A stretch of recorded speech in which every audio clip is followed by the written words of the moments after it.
The backup camera is part of the parking assistance system. It displays the area behind the vehicle when in reverse gear. Joel, can you explain to us a little bit about that system and how it works? Sure.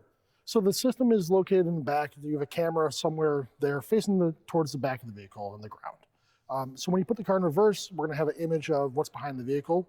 Sometimes there'll actually be lines, grid lines there available. And then if you have a 360 camera system on there, it'll actually act as a back camera for that system as well.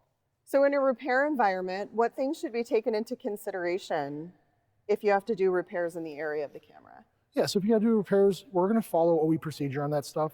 And depending on how the OE addresses that is going to depend on what we need to do. So some of them, it's a simple R&R, remove and replace. We just take the camera out, put a new one in, we're good. Some require some type of calibration afterwards, either for the 360 system or just the parking grid system as well.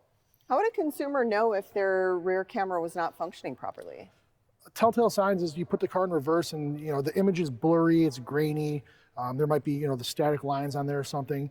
The grid lines, if it has it, a lot of them follow with the wheels. Sometimes they won't move. They'll move the opposite way, or even just an upside down image. That's great information. Thank you so much for taking the time to explain the systems today. Thank you. If you found today's tip helpful, please hit the thumbs up, subscribe to the channel, and share the video. Comment below for any future suggestions.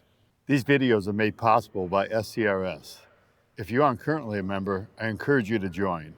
Visit scrs.com or use the link in the description below.